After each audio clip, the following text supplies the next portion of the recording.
Atos dos Apóstolos, escrito pelo Dr. Lucas, o mesmo Lucas que escreveu o Evangelho que leva por seu nome. Agora ele, inspirado pelo Espírito Santo, ele passa a escrever Atos dos Apóstolos. O que eu acho bastante interessante é que ele começa a narrar os primeiros passos da igreja primitiva. Ele começa a narrar todos os primeiros acontecimentos depois que Jesus Cristo foi levado para o céu. Quando nós começamos a ler o capítulo 1 do livro de Atos dos Apóstolos, nós vemos que ele está escrevendo o livro de Atos dos Apóstolos para um homem chamado Teófilo. Ele começa agora a narrar, ele começa a descrever os últimos momentos de Jesus Cristo em pessoa com os discípulos. Ele começa a descrever as últimas instruções que Jesus Cristo dá para os discípulos. Ele começa a falar, a descrever, tanto no final do livro de Atos dos Apóstolos, quanto no final do livro de Lucas, quanto no começo do livro de Atos dos Apóstolos. Ele começa a narrar os últimos minutos, os últimos momentos de Jesus Cristo sobre a terra. O que eu acho bastante interessante é ver Jesus Cristo, ele dando as últimas instruções para os seus discípulos. Eles estavam reunidos, e aqui está Jesus Cristo, a última vez que ele aparece para os seus discípulos. E Jesus Cristo, ele começa agora a falar para o povo que o povo deveria permanecer em Jerusalém, para que eles pudessem receber a promessa do Pai. E aqui um dos discípulos se levanta e pergunta: mestre, quando chegará o tempo em que o Senhor restaurará o reino a Israel? E o que eu acho mais interessante é que Jesus Cristo, ele começa a falar para o povo, para os discípulos até naquele momento, que não pertenciam aos discípulos saber quais são as estações e o tempo que o Pai estabeleceu pelo seu próprio poder. Mas ele falou aqui, porém, quando descer sobre vocês o Espírito Santo, vocês receberão poder. O próprio Jesus Cristo falou que a igreja iria receber poder. Por quê? Porque nós sabemos que uma igreja, quando ela não tem poder, ela é uma igreja morta. Quando a igreja não tem poder, ela é uma igreja raquítica, é uma igreja que não cresce, é uma igreja que não tem discernimento espiritual. E Jesus Cristo, ele estava falando: olha, vocês vão receber o poder para que vocês sejam minhas testemunhas. E aqui eu vejo uma lição do próprio Jesus Cristo trazendo para os discípulos. Ele está falando assim: olha, eu vou derramar poder sobre a vida de vocês. Mas o poder que Jesus Cristo estava falando que ia derramar sobre a vida dos discípulos, sobre a vida da igreja, ele estava falando era para que vocês sejam as minhas testemunhas. Aqui o que eu acho mais interessante é que quando Jesus Cristo, ele derrama do seu poder, quando Jesus Cristo, ele batiza um crente com o Espírito Santo, não é para o crente ficar preso dentro da igreja. O próprio Jesus Cristo falou: olha, que quando vocês receberem o poder, vocês têm que ser minhas testemunhas, tanto em Jerusalém, quanto na Judéia, Samaria e até os confins da terra. Eu quero falar para você que a promessa que Deus fez sobre a tua vida era para que você possa alcançar os confins da terra. O poder que Deus tem para derramar sobre a tua vida não é para que você fique preso dentro de quatro paredes. Quando o poder do Espírito Santo desce sobre a vida do crente, é porque Deus está querendo levantar um homem e uma mulher cheio de poder, cheio de autoridade, para que possa impactar o mundo lá fora. E é isso que eu tenho orado nos últimos dias, para que Deus possa levantar no nosso meio uma geração santa, uma geração eleita, uma geração cheia de poder, uma geração que clama, uma geração que vive em santidade, uma geração cheia do Espírito Santo. Aleluia. Então nós vemos aqui que Jesus Cristo, ele fez uma promessa para os discípulos. Ele falou: vocês vão ficar em Jerusalém até que vós sejais revestidos de poder. Aqui ele está falando: olha, depois que eu me ausentar, o Espírito vai descer o Consolador, não depois de muitos dias, sobre vocês. Então aqui Jesus Cristo, em suas últimas instruções para os discípulos, ele está fazendo uma promessa, pastor. Ele está falando: olha, eu vou me ausentar, mas eu não vou deixar vocês órfãos. Eu não vou deixar vocês desamparados. Jesus Cristo falou assim: depois que eu subir, eu enviarei outro para ficar com vocês, o Consolador, o amigo fiel, aquele que está com você nos seus momentos de aflição, aquele que nunca te abandona, aquele que quando você olha para o lado, você vê que talvez o teu pastor, a tua pastora se distanciou de você. Quando você procura alguém, você vê que o teu melhor amigo se distanciou de você. Mas esse é o único que no momento da dificuldade, no momento do vale, no momento da prova, no momento que você não vê saída, ele será a única pessoa que estará ao seu lado. E Jesus Cristo prometeu para os discípulos. Mas eu gostaria de apresentar a vocês quem é essa promessa que Jesus Cristo prometeu. Quem é o Espírito Santo? O Espírito Santo que desceu sobre a igreja. Mas o Espírito Santo, ele não começou a trabalhar. O princípio do trabalho do Espírito Santo não se deu em Atos dos Apóstolos.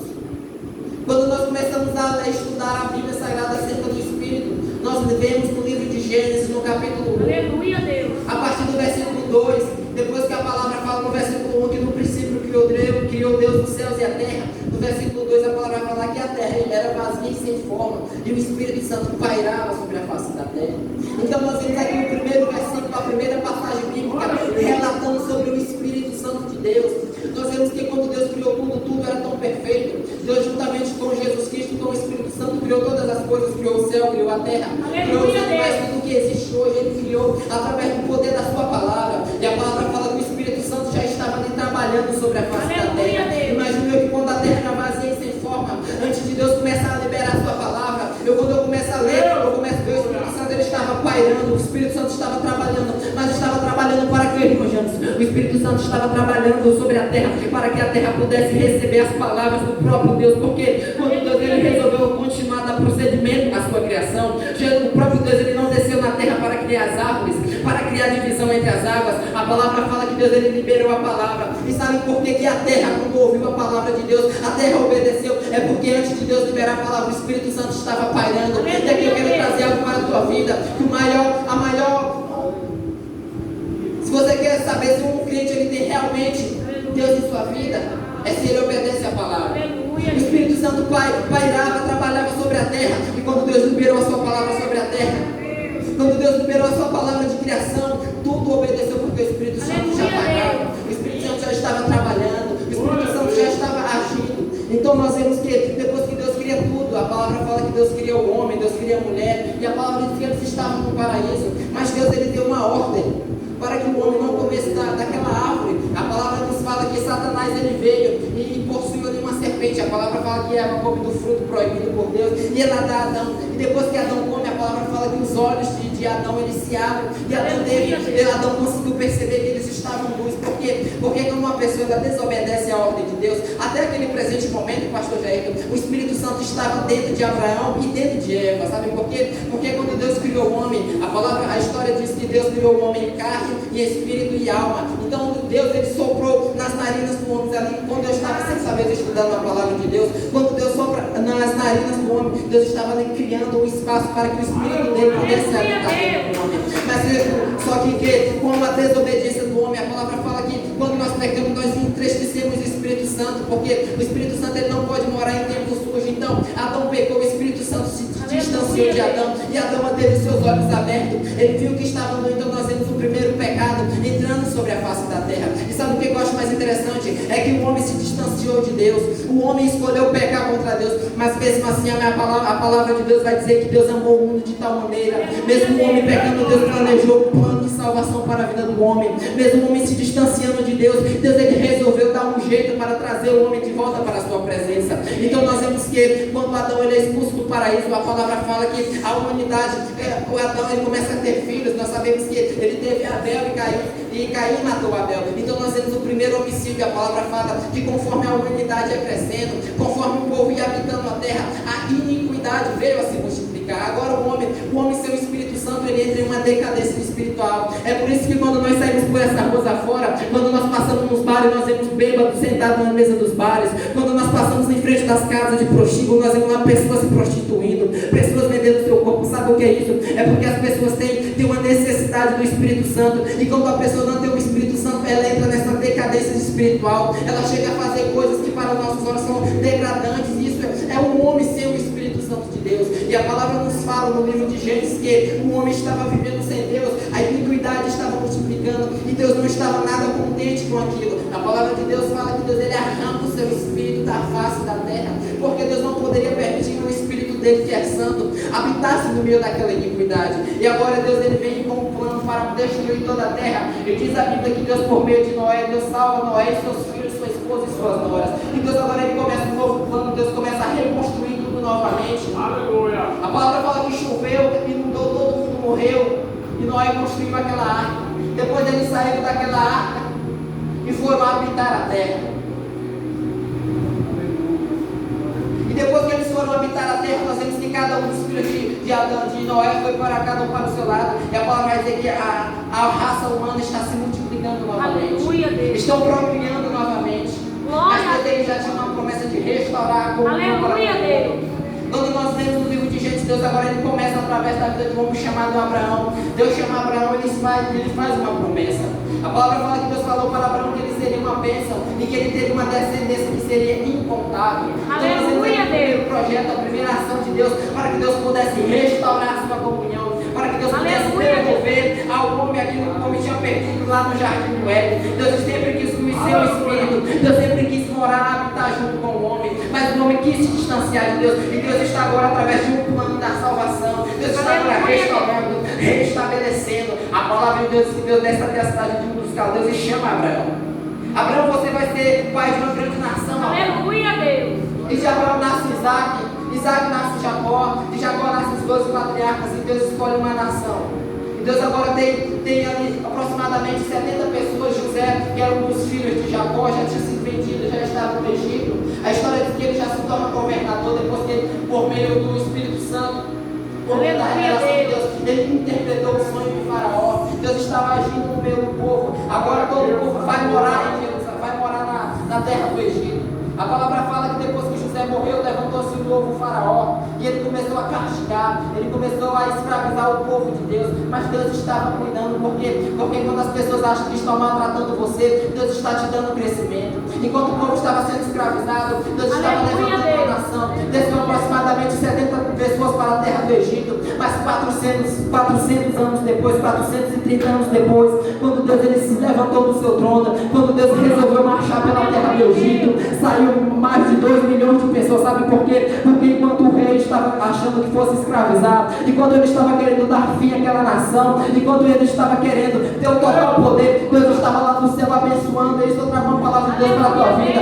As pessoas estão tentando te matar, mas aquilo que não te mata vai te dar crescimento. Aquilo que no outro lado pode estar te puxando para trás, ele só está te causando um impulso para quando Deus te lançar para frente. Eles vão ver o que Deus vai fazer. As pessoas olhavam para ali, para o povo de Deus, para o povo que tinha promessa, e falavam: eles são escravos. Mas quando Deus resolveu honrar aquele povo, a palavra fala que Deus escolhe um homem chamado Moisés, e Deus decide dar uma parte do seu Espírito. E aqui nós vemos a segunda ação do Espírito Santo na Bíblia Sagrada. Agora, através da vida de Moisés, a palavra fala que Deus escolhe Moisés para libertar o seu povo, através de prodígios, de maravilhas. Nós sabemos que através da vida de Moisés, a história vai nos dizer que Deus enviou 10 pragas sobre a terra do Egito, e durante a 10ª praga, Deus ele dá a vitória, e o povo sai marchando, cheio de riqueza, cheio de ouro, cheio de prata. O povo não saiu da terra do Egito de mãos abandonadas, porque Deus estava na vida do povo, e Deus escolhe Moisés. E sabe o que eu acho interessante? É que depois que o povo sai da terra do Egito, a palavra fala que eles param em frente ao Mar Vermelho, e agora eles olham para o Mar Vermelho e falam: onde é que nós vamos, Moisés? E de repente, quando eles olham para trás, ele vê que Faraó está vindo com o seu exército, e o povo começa a se desesperar. O povo estava dizendo que era melhor eles terem ficado lá na terra do Egito para morrer lá. E sabe o que eu acho interessante? É que aquele homem que tinha o Espírito Santo de Deus na sua vida,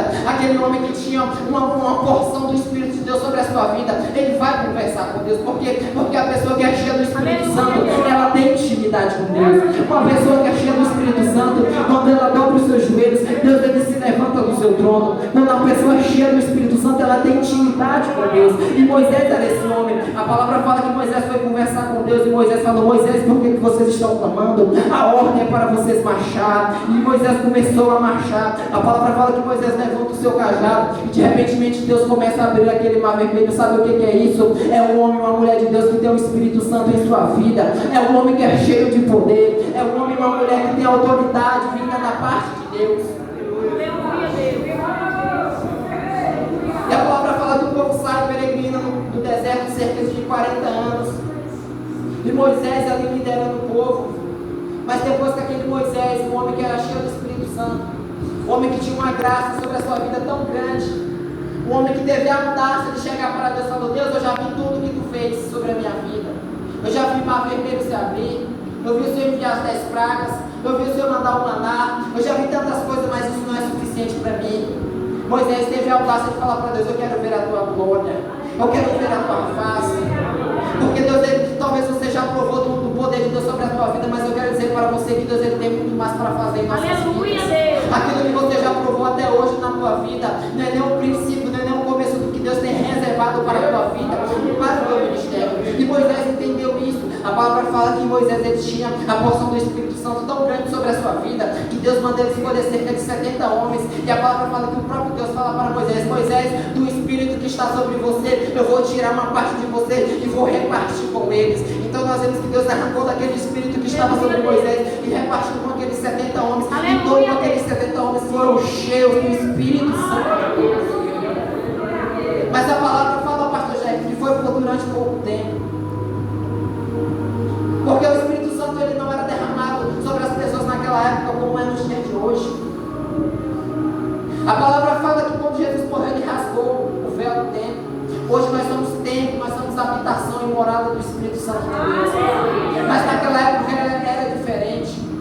Nós vemos que depois que o povo ele consegue conquistar, depois que Josué agora é o líder, Josué que também tinha o Espírito Santo de Deus sobre a sua vida, mas não da forma como temos hoje. A palavra fala que ele se levanta agora, ele começa a liderar, ele começa a conquistar as terras. Deus começa a dar a cumprir a sua promessa através da vida de Josué. Mas sabe o que eu acho interessante? É que depois que o povo tinha conquistado a promessa de Deus, depois que o povo tinha recebido, depois que o povo estava de boa nas suas casas, a palavra fala que o povo começa a se distanciar de Deus.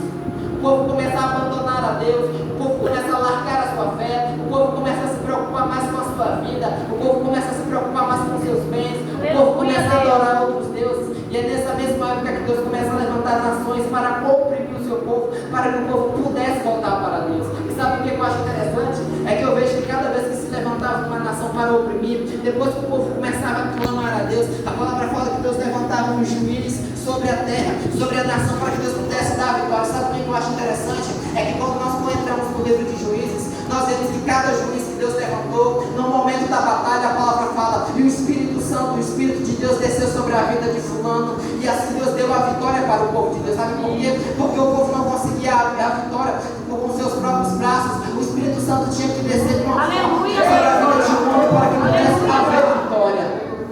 O Espírito Santo não foi dado naquela época da mesma forma.